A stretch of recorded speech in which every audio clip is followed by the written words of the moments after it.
Hi my dear friends, welcome to Harsh's channel.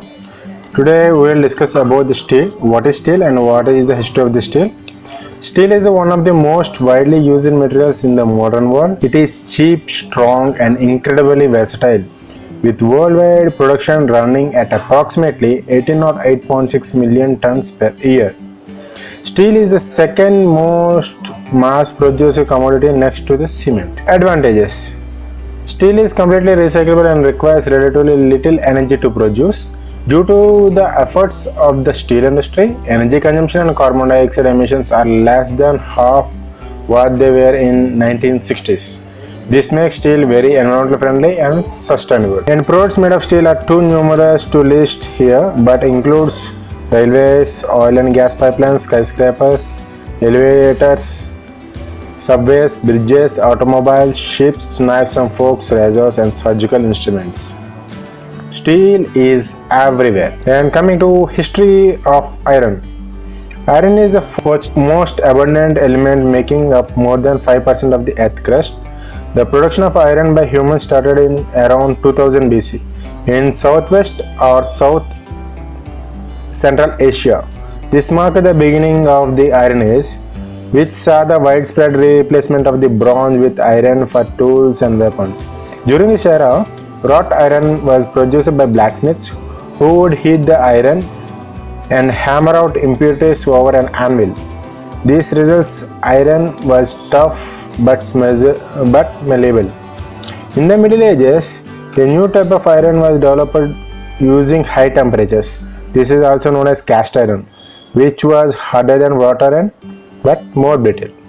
Iron formed the material's basis on human civilization over 3000 years until the mass production of steel in 1870 AD. And the composition of the steel. Coming to what is an alloy. An alloy is a mixture of metal with at least one element. Steel is a common example of an alloy. It contains iron mixed with the carbon and other elements. Adding other elements to a metal changes its structure and so changes in properties. The final alloy may have very different properties to the original metal. By changing the amount of each element in an alloy, material scientists can custom make alloys to fit a given job. We know that iron plus carbon equal to steel. And next, coming to how steel is made. To make steel, iron ore is heated and melted in a furnace, where the impurities are removed and carbon is added. Today, most of the steel is made using two processes. One is blast furnace and the second one is electrical arc furnace. Electric arc furnaces, EAF, it is called as EAF. Blast furnaces used mainly raw materials, iron ore, limestone and coke with some scrap steel to make steel, whereas electrical arc furnaces use mainly scrap steel. And coming to what is a blast furnace. The blast furnace was invented by an Englishman named Henry Bessemer in the mid 1850s.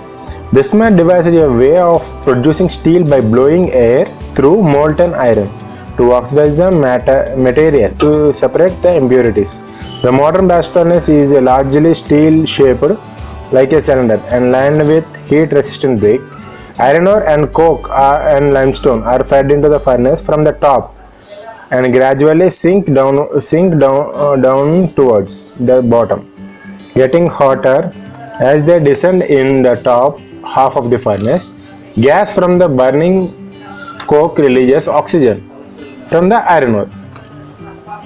In the bottom half of the furnace, limestone starts to react with the impurities in the iron ore and coke, forming a slag. At the bottom of the furnace, temperature reaches over 300 degrees Fahrenheit. The molten slag floats on the top of the molten steel, allowing it to be drained via a slag notch in the furnace. The molten steel is released from the hearth of the furnace through a tap hole. And coming to how steel is made. A brief summary of a blast furnace. Let us go into there are two types of metals, ferrous and non-ferrous. Ferrous comes from iron while non-ferrous does not contain iron. Some examples of ferrous metals would be mild steel, cast iron and high-strength steel and tool steels used for making tools. Examples of non-ferrous metals, which would be copper, aluminum, magnesium, titanium, etc. To make steel, Iron ore is first mined from the ground. It is then smelted in blast furnaces where the impurities are removed and carbon is added.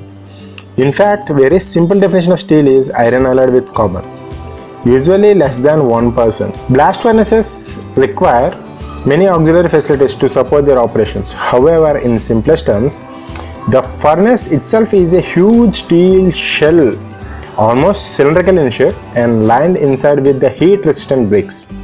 That is called refractory bricks. Once started or blown in, the furnace operates continuously until the refractory lining needs renewal or until demand of iron drops to the point where the furnace is closed down. The duration of the furnace's operations from start to finish is referred to as campaign. May last several years. Iron ore and iron bearing materials, coke and limestone, are charged into the furnace from the top. Here you can see the top their way down, becoming hotter as they sink in the body of the furnace, which is called as stack. In the top half of the furnace, gas from burning coke removes a great deal of oxygen from the iron ore. About halfway down, limestone begins to react with the impurities in the iron ore and coke from the slag. Ash from the coke is absorbed by the slag. Some silica in the iron ore is reduced to silicon and dissolves in the iron, as does some carbon in the coke. At the bottom of the furnace, where temperature rises well as 3000 Fahrenheit, molten slag floats on a pool of molten iron, which is 4 to 5 feet deep. Because the slag floats on the top of the iron, it is possible to drain it off through a slag notch. Here you can see the slag notch in the furnace. The molten iron is released from the heart of the furnace through a tap hole. The tapping of the iron and slag is the major factor permitting additional materials to be charged at the furnace top. This brief summary of the complex operations of a blast furnace is presented here to provide a point of reference to the actual flow of operations. Very often, several blast furnaces may be arranged in a single plant so that the most efficient possible use can be made of fuels, internal rail facilities, etc. And coming to the second process, what is an electric arc furnace? It is also called as EAF. EAFs are mainly used to produce special quality steels which are alloyed with other metals. Here you can see that the image, it is consists of the left side. You can see that this is the simple ions of a single metal, that is a homogeneous metal. That metal is to be mixed with some other metal. The violet color bubbles will show that the other metal. When it is mixed with the parent metal, it will form an alloy, and these EAFs will be used to produce ordinary non-alloy steels. Unlike the furnaces, EAFs do not use the hot metal. They use scrap steel, that is from recycled products. The scrap steel is tipped into the EAF from an overhead crane. When the furnace is full, the lid is swung shut, covering the top of the furnace. The lid contains electrodes which are lowered into the furnace. The electrodes are charged with a very powerful electric current which generates heat, thus melting the scrap. As the scrap melts, other metals known as ferroalloys are added to the steel to give it to a desired chemical composition. Oxygen is blown into the furnace to purify the steel, and lime and fluorspar are added to fuse with the impurities and form slag. The molten slag floats on the top of the molten steel and can be poured up by tilting the furnace. A range of special quality steels can be made in EAFs by combining other metals to form steel alloys. The most widely used of these is stainless steel, which is a chromium and nickel. When it is added to it, give a corrosive resistant properties. Other special steels made in EAFs include steels used in engineering, aerospace and armor plating. And coming to steel manufacturing in India. In India, iron and steel plants are having very large scale production, and in this pic, this is the India map where the iron and steel plants are there. When we go through, The first one is the Burhanpur, and second one Durgampur, that is in West Bengal, and third one Bokaro, that is in Jharkhand. Fourth one Jamshedpur, that is also in Jharkhand, and fifth Rourkela, and sixth Bilal, and seventh Visakhapatnam, that is in Andhra Pradesh, and eighth that is Vijayanagar, and ninth that is Salem, Tamil Nadu, and 10th one is Bhadravati. Coming to top 17 steel manufacturing companies in India. Let us go, and there are current steel plants in India. These are the top plants in India. There are more than 50 iron and steel industries in India. Given below are the major steel plants. Name. This is given as name, location and the operator. And Jindal Steel and Power Limited, that is Raigarh, that is in Chandigarh. Jindal Steel and Power Limited, that is Angul, Odisha.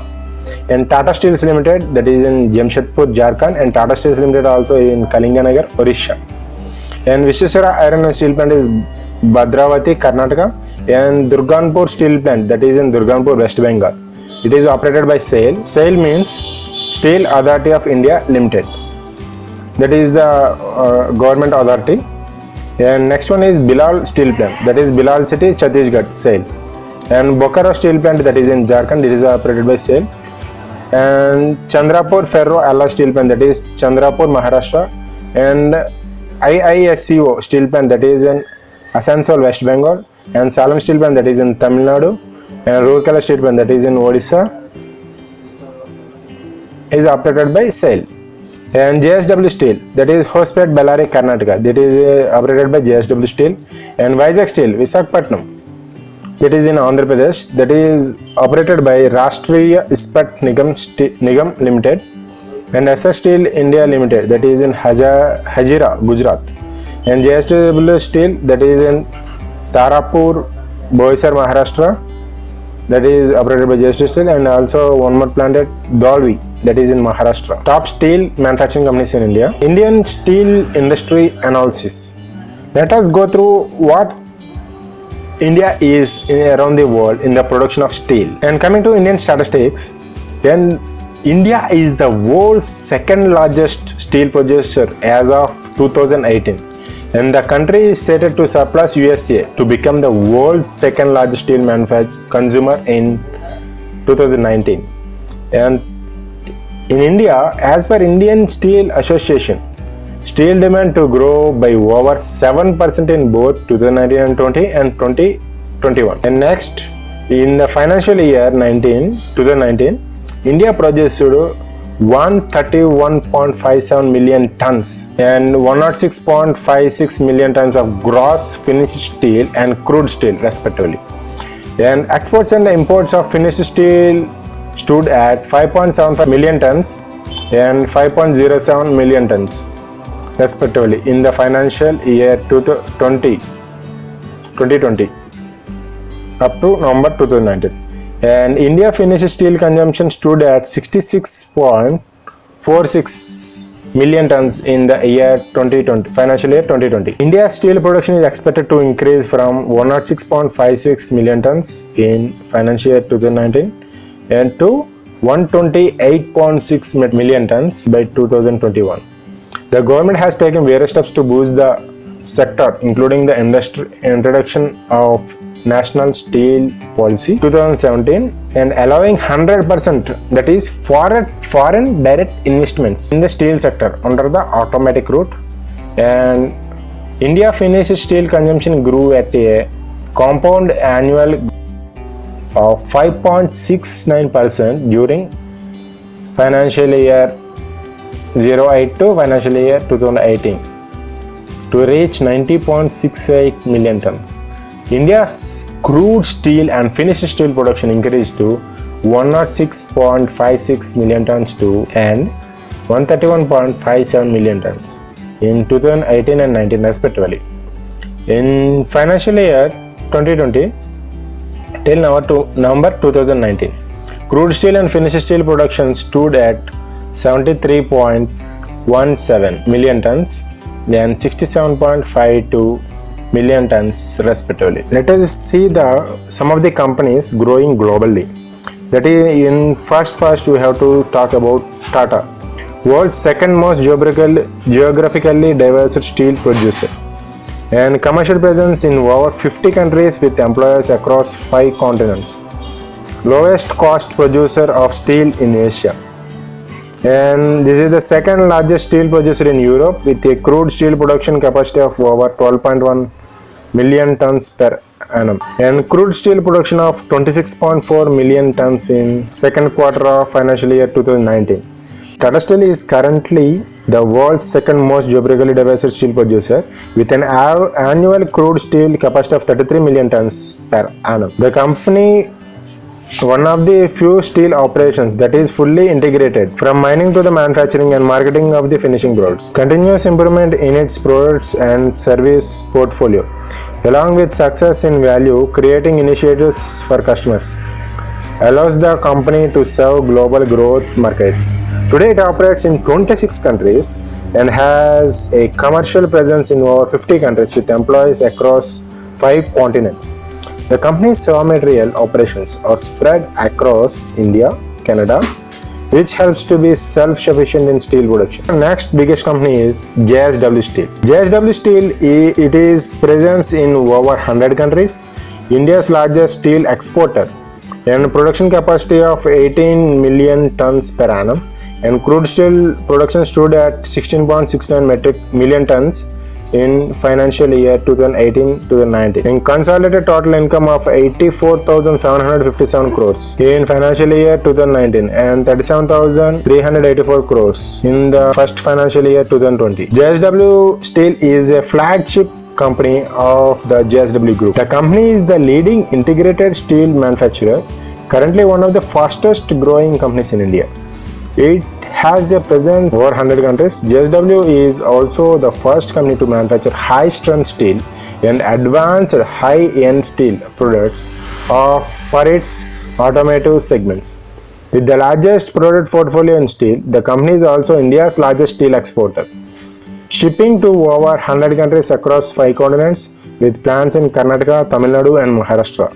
It has capacity to produce 18 million tons per annum.